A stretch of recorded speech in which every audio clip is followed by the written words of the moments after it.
Everything happens for a reason. For the secular or non-Christian, those who propagate this idea typically infer some sort of ordered universe.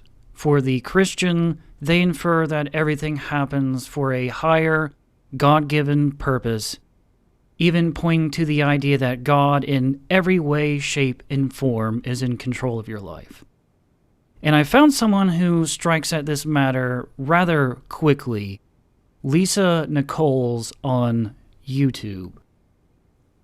And now I want to share with you my understanding of everything happens for a reason. Someone just recently asked, what does that mean, Lisa, when it says everything happens for a reason? Well, I have 4 things. 1, it's a mindset.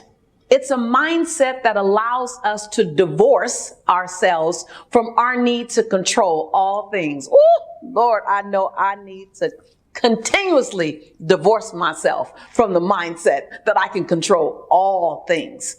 So number 1, I think making the statement everything happens for a reason allows you to relax and let go a bit and really divorce yourself from the belief system that you need to control all things.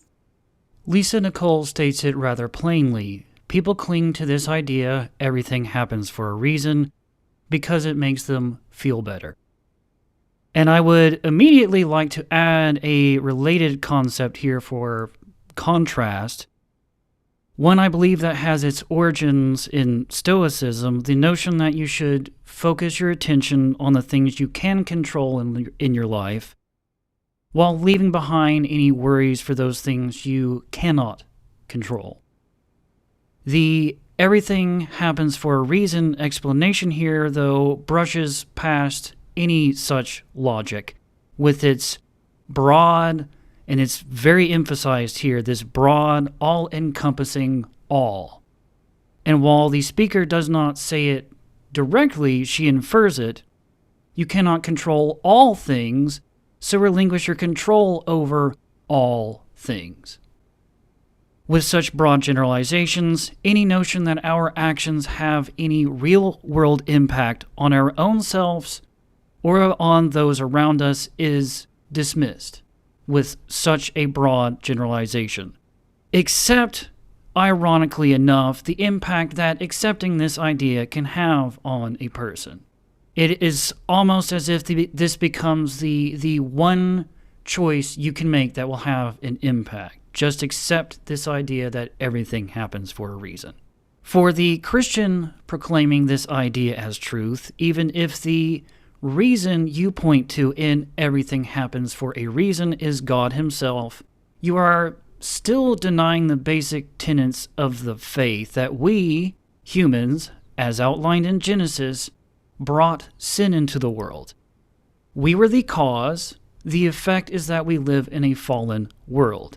As outlined in the New Testament, our salvation is in Christ. When we generalize to such vague platitudes, we ignore this.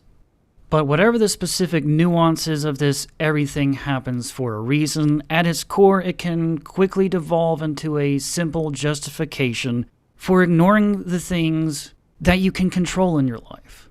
It becomes an excuse.